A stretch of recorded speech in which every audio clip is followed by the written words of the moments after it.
So, your uncle. What's wrong with him? He's possessed. As in the devil? Something like that.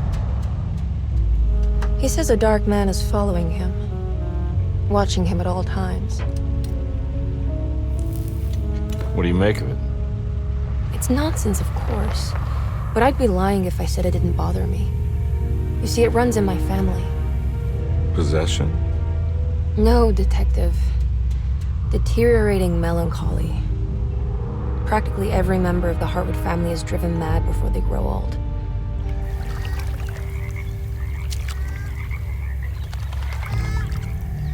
But Jeremy didn't kill himself.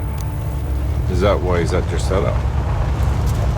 Despite being convinced that he is truly possessed, he decided to put his last chips on Dr. Gray and his psychoanalysis, figuring he might stumble upon some cure.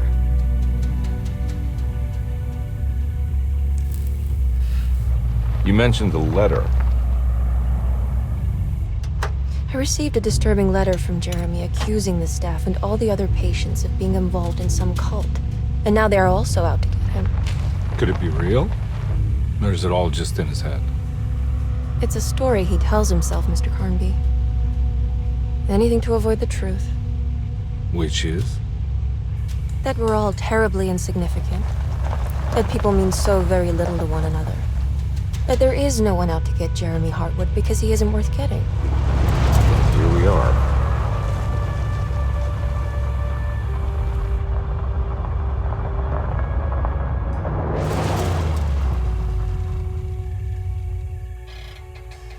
My uncle's not well, Mr. Carnby.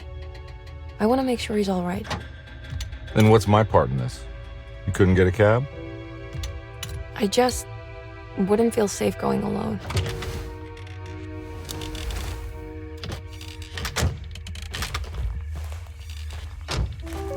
Did you bring a gun? Yeah. You think it'll actually come to that? No. But you might need to wave it around depending on how agreeable the staff will be. What exactly are we gonna do when we find Jeremy? I don't know. Let's just find him first.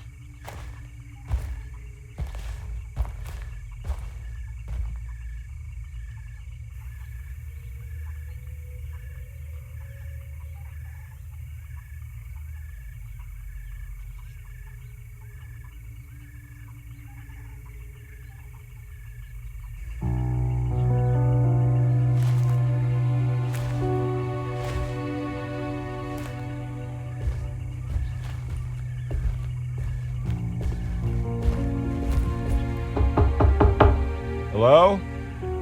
It's so quiet. Where is everyone? This is a big place.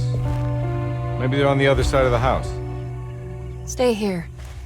I'll have a look.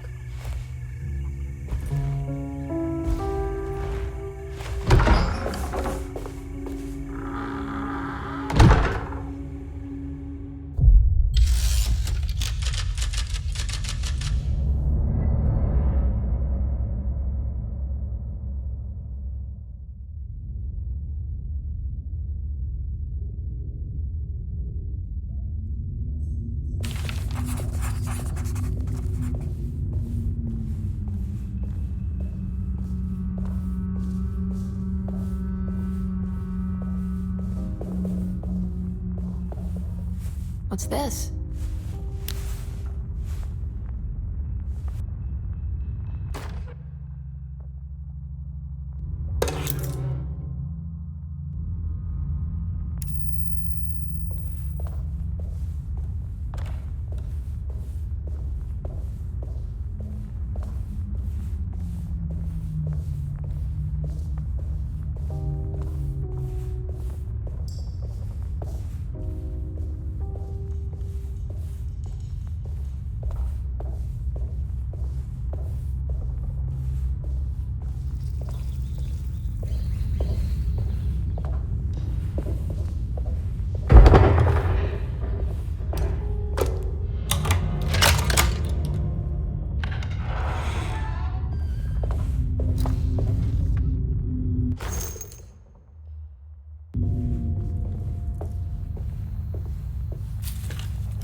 I don't think I'll be able to get in there.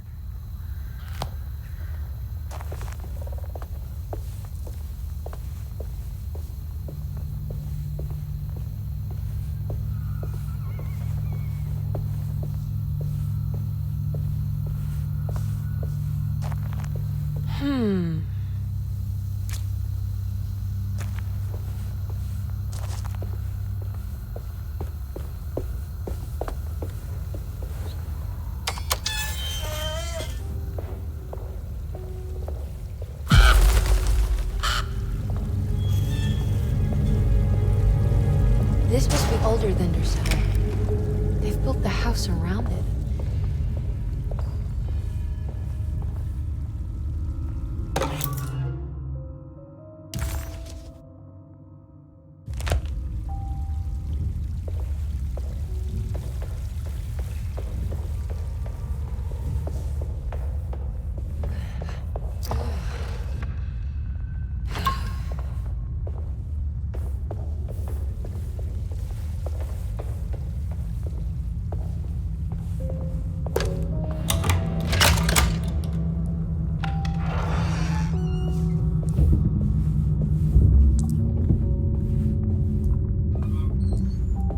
I'll just take this.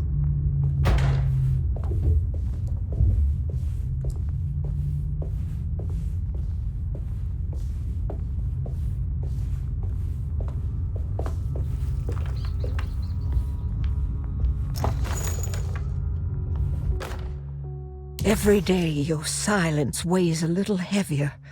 It's been a difficult year for everyone, and many have lost all hope. I read in the papers about people suffering. Pictures of dust-covered landscapes without a drop of water. I wish I knew if you were still tending the earth or if you had turned your back against us. I have started to look for help elsewhere. I pray you will tell me if I am going down a path that you find disagreeable. With help from Baptiste and Charlotte, I found comfort in the practice of the voodoo. I have long been skeptical of that Caribbean cult, but it's been of good use to me. It seems all harmless in my book. I say some words dreamt up by the Creoles, and I carry around a small pocket of gree-gree. Nothing of this is mentioned in the Bible, of course, but the French Quarter priestess tells me it's all connected. She says the Christian God is just one more perspective on the creator of things. That's what I like to think, but the other way around, that the spirits of her faith are just aspects of you, our Heavenly Father. I am so grateful for the words you gave Mr. Hartwood. We will sing your praises at St. John's Eve. The world will be blessed soon again. Only the sacrifices of the Old Testament compare to your demands. Let it be the truth. A mother of earth, wood, and dirt. A mother of 1,000 young. Sacred sand, $1. Black cat oil, $1.50. Devil shoestrings, a quarter. That makes $2.75, madame. What was that you were telling the doctor? A goat without horns. What does that mean?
was that?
I need the key.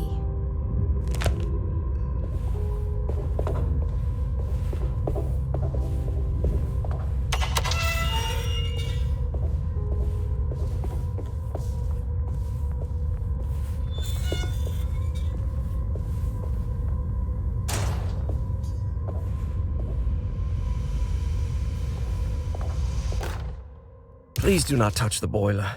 It is working after all. While the sabotage has caused a leak, only the decorative plate has been completely ruined. Let's wait for Mr. Chance to turn up and he can take a look at the leak. Mr. Waits.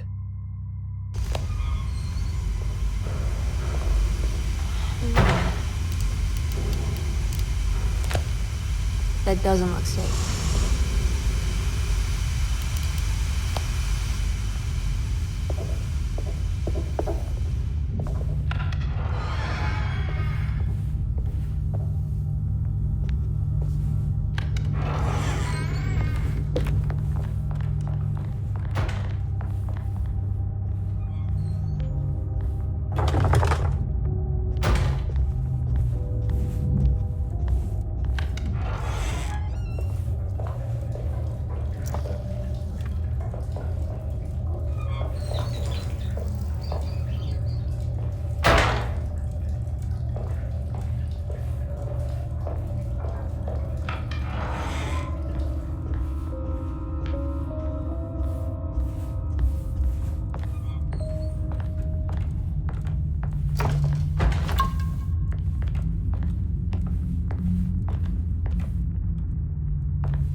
What's this?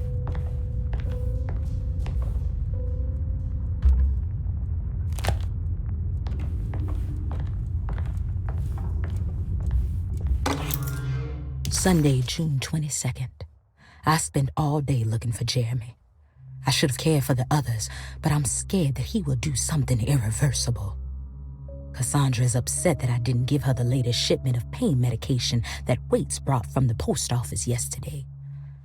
I would have given it to her, but the company didn't send a new key this time around, so the box is just sitting there on my desk. They must have figured we had plenty of their gimmicky keys by now. I only remember seeing one lately. Grace was playing with it inside the grand parlor. Unless it turns up by itself, it will have to wait. I have to figure out where Jeremy is. I think Jack knew something. That dog of his found a strange rot permeating the house. She's showing us, he said. Like those blots and streaks of fetid rot was talking to him.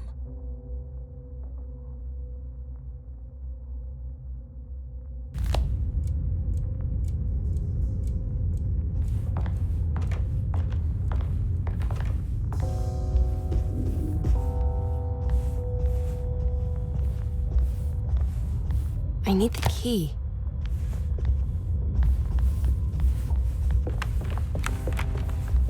It's wet shut.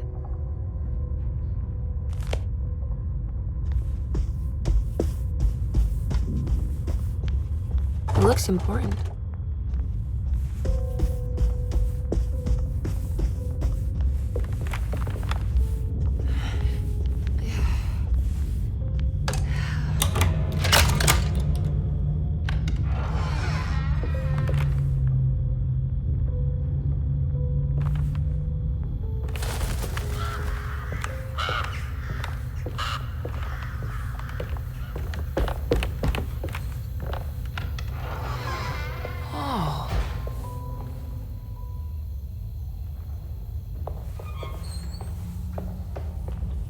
I need the key.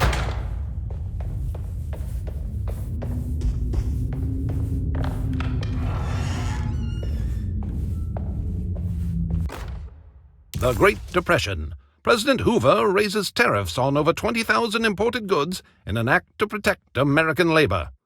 Following the collapse of the Wall Street stock market on October 24 last year, American industry has suffered greatly. Thousands of companies have gone bankrupt and left a large part of the American workforce unemployed. In an attempt to turn the tide, the Smoot-Hawley Tariff Act has been signed by President Herbert Hoover. By regulating commerce with foreign countries, the government hopes to encourage the industries of the United States to compete with cheap foreign imports. Superstition on rise. New Orleans voodoo stores and spiritual mediums see increased profit during troubled times. While the market has faced hard times ever since Black Thursday of last year, voodoo doctors and snake charmers see significant rise in number of customers. With the coming Eve of St. John on the 23rd, the police expect increased cult activity around Bayou St. John, the southern shore of Lake Pontchartrain. Voodoo rituals in that area on the Eve of St. John have a long tradition reaching back to the first snake worshippers brought as slaves from West Africa. During the 19th century, its practice was popularized by the legendary Marie Laveau, and has since been embraced by many of the Creoles and the surviving aristocracy of the French Quarter. Author seeks asylum.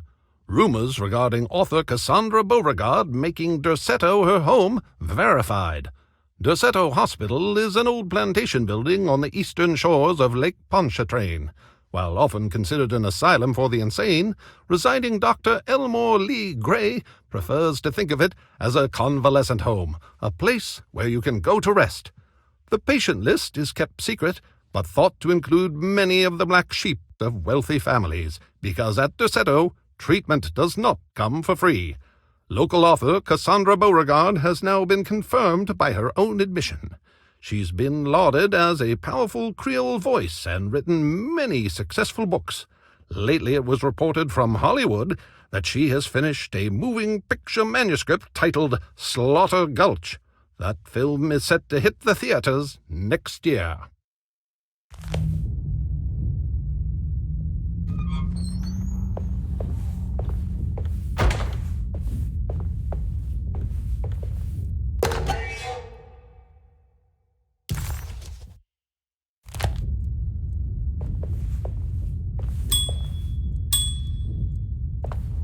I need the key.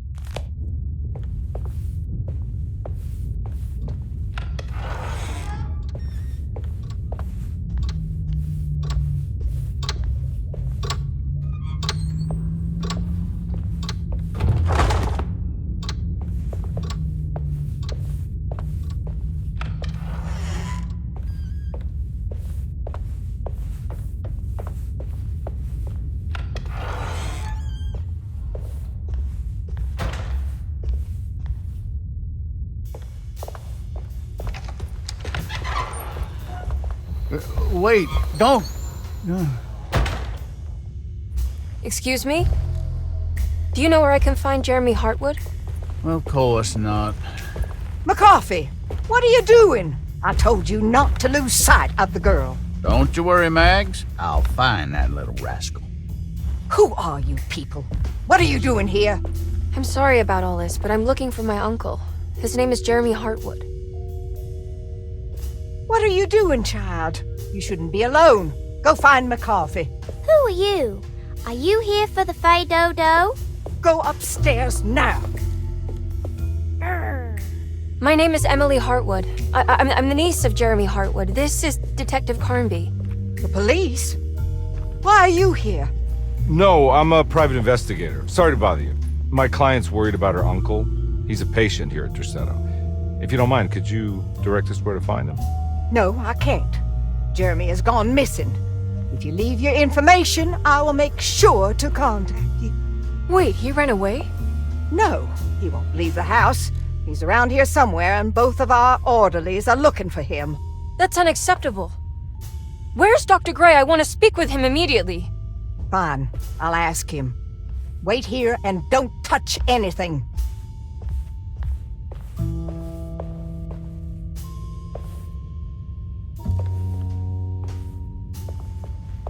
want to see Jeremy's room?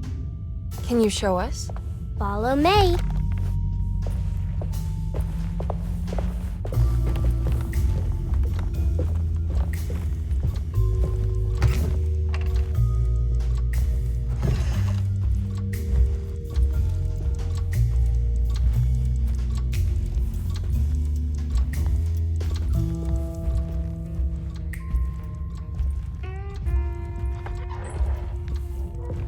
Thank you.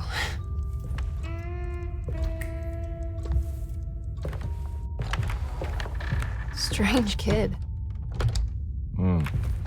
Let's look around, see what we can find.